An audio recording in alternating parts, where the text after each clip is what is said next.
तो most of the numerical हमारे इस फॉर्मूले से होंगे, मोस्ट ऑफ द न्यूमेरिकल हमारे इसी फॉर्मूले से होंगे, ये वाला फॉर्मूला। तो ये हो गया। अब इसमें बात है कि मोलर मास कैसे निकालेंगे, तो मैं भी बता रहा हूँ आपको मोलर मास कैसे निकालते हैं। तो मोलर मास निकालने के लिए हमको क्या है, एटॉमिक वेट याद होना चाहिए। एटॉमिक जो मास होते हैं AMU में, वो ग्राम पर मोल में, वो याद होना चाहिए। फॉर एग्जांपल Na का जो मास होता है वो 23 होता है, इसको आप पीरियोडिक टेबल में से देख सकते हो। और क्लोरीन का जो मास होता है वो 35.5 होता है ग्राम पर मोल में। ग्राम पर मोल में सोडियम का जो मास है वो 23 है और मास नंबर, और क्लोरीन का जो मास नंबर है वो 35.5। इन दोनों को जब सम आप करेंगे तो NaCl का मोलर मास निकल जाएगा, और वो इन दोनों का ऐड होगा तो कितना आ जाएगा 23 प्लस, मतलब टोटल आ गया 58.5। ये NaCl का मास हो गया। इसी तरीके से अगर मान लो NaOH का निकालना चाहते हो, अमोनियम क्लोराइड का निकालना चाहते हो, किसी भी सॉल्ट का निकालना चाहते हो, जैसे ये बेंजीन का निकालते हैं C6H6 मान लीजिए, इसका निकालना है मोलर मास, तो इस 6 का मल्टीप्लाई आपको किस में करना पड़ेगा 12 में। ये एक्चुअल में 9th लेवल का टास्क है स्टूडेंट, आप लोगों को इस लेवल पर आना ही चाहिए। और 6 मल्टीप्लाइड बाय 1 तो 72 प्लस 6 इक्वल टू 76, यानी बेंजीन का जो मोलर मास होगा वो कितना होगा 76। इसी तरीके से अगर मान लो NaOH का निकाल रहे हो तो Na का भी बताया मैंने 23, ऑक्सीजन का कितना होता है 16, हाइड्रोजन का कितना है 1, ओवरऑल आ गया 40 ग्राम पर मोल। ये यूनिट हमेशा आप ध्यान रखें, ग्राम पर मोल। ऐसा नहीं होता कि NaOH के एक मॉलिक्यूल का वेट इतना हो जाता है, ऐसा नहीं है। तो ये हो गया आपका मोलर मास। इस तरह से मोलर मास निकाल देंगे, और मोलर मास अगर आ गया तो क्या गिवन वेट है सॉल्यूशन के अंदर, सॉल्यूट का कितना वेट है, उसके अकॉर्डिंग मोल्स आ जाएंगे। ओके, और अगर जब मोल्स आ जाएं तो आप लोग फिर फार्मूले में पुट कर सकते हैं। ये फार्मूला जनरली लगता है हमारे पास। अब इसकी यूनिट पर बात करते हैं, यूनिट ऑफ मोलारिटी। ऐसा यूनिट, यूनिट ऑफ मोलारिटी, ऐसा यूनिट ऑफ मोलारिटी। अब अगर मोलारिटी की ऐसा यूनिट देखो तो ये क्या है, मोल्स है। ये क्या है, मोल्स है, और ये क्या है, वॉल्यूम है। तो मोल पर लीटर, मोल पर लीटर इसकी ऐसा यूनिट होगी, इस कॉन्सेंट्रेशन की ऐसा यूनिट मोल पर लीटर होगी। अब हम केमिस्ट्री लैब में एक बॉटल, मान लीजिए मुझे एक सॉल्यूशन बनाना है केमिस्ट्री लैब के अंदर, और उस पर लेबल करना है M/10 ऑक्जेलिक एसिड, या फिर KMnO4, या फिर कोई भी सॉल्यूशन हमें बना के ऐसे रखना है, उसको लेबल करना है M/10, मतलब यहाँ मोलारिटी है ये M/10 सॉल्यूशन ऑफ। मैं मोर सॉल्ट लेता हूँ, इससे क्या होगा कि एक प्रैक्टिकल भी हो जाएगा हमारा साथ साथ में, कि प्रिपरेशन करने के लिए हमको दिया जाता है 11th लेवल पर।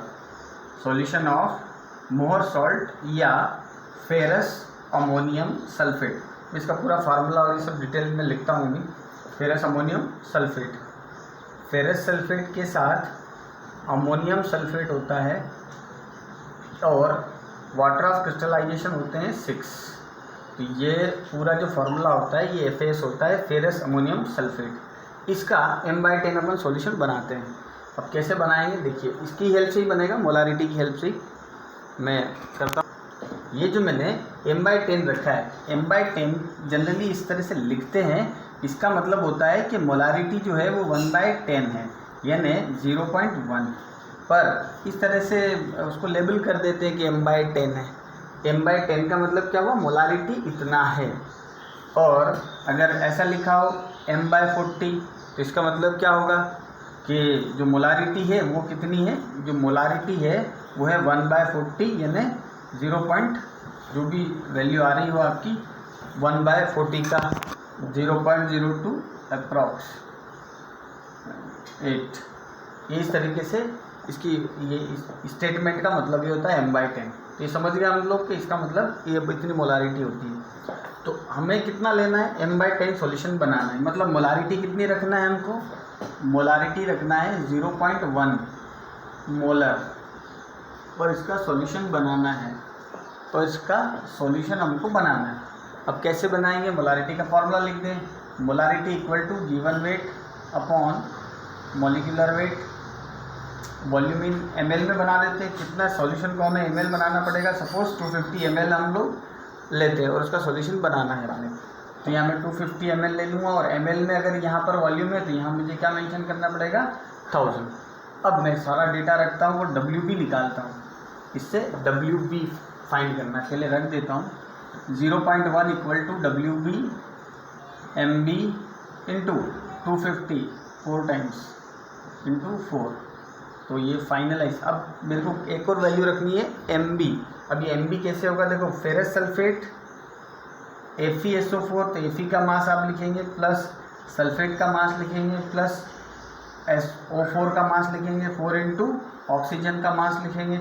इस तरीके से इसको करते जाएंगे तो आपके पास इसका मास आएगा। अगर ये अलग से सीखना हो तो मेरे को आप लोग बोल सकते हैं बाद में, मेरे मोबाइल नंबर पर आप व्हाट्सअप भेज दीजिएगा ग्रुप में, तो मैं बता दूंगा आपको कैसे निकालेंगे इसको। इसका आता है 392, इसका मोलर मास कितना होता है 392, तो मैं यहाँ रख दिया 392, और 392 क्रॉस मल्टीप्लाई करके WB 0.1 इंटू 392 डिवाइडेड बाय 4, ये हो गया हमारा WB। अब इसको कैलकुलेट करें तो इसका हमारा आंसर आ जाएगा इस तरीके से,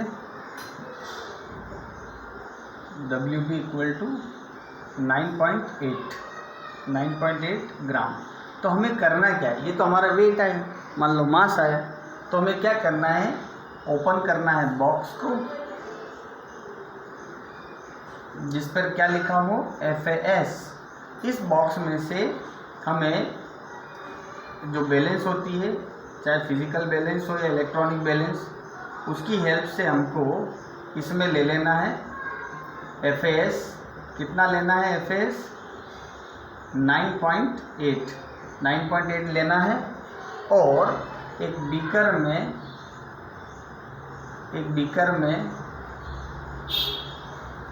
250 ml वाटर के साथ H2SO4 डिज़ोल्व करना है। H2SO4 इसलिए करते हैं क्योंकि जो इम्प्योरिटीज़ होती है, जो प्रेसिपिटेट बनता है, वो डिज़ोल्व हो जाता है अच्छे से, मतलब क्लियर सॉल्यूशन ऑब्टेंड होता है। तो H2O लेना है, इसके अंदर कितना 250 ml, साथ में कुछ सल्फ्यूरिक एसिड डालना है 250 ml, और ये इसके अंदर डिज़ोल्व कर देना है बिल्कुल थोड़ा थोड़ा करके।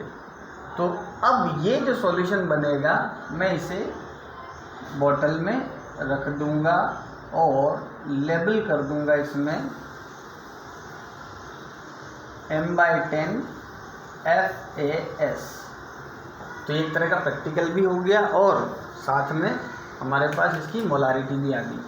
ऐसे कई तरह के सॉल्यूशन हम लोग बनाना सीखेंगे, हज़ारों तरह के सॉल्यूशन बनाएंगे, नॉर्मल बनाएंगे, फॉर्मल भी बना सकते हैं। फॉर्मल जनरली यूज़ नहीं होता केमिस्ट्री लैब में। केमिस्ट्री लैब में सिर्फ हमको जो कोई टास्क है वो सिर्फ मोलारिटी या नॉर्मलिटी तक ही करना होता है। तो ये हो गया हमारे पास मोलारिटी का। इसका एक क्वेश्चन और बनाता हूँ मैं, आप लोग कंप्लीट करिएगा। इसके बाद हम इसमें डेंसिटी को इंक्लूड कर देंगे, मतलब डेंसिटी के भी हमारे पास न्यूमेरिकल आते हैं। तो मैं एक क्वेश्चन देता हूँ, आप लोग अभी करेंगे इस पर। Calculate the molarity of 0.4 gram NaOH, बिल्कुल इजी दे रहा हूँ, NaOH डिज़ोल्विंग 10 ml of 100 ml of water. मुझे करके बताइएगा आप लोग। ओके स्टूडेंट, और भी मैं शीट जो है वो डिस्क्रिप्शन में डाल दूँगा।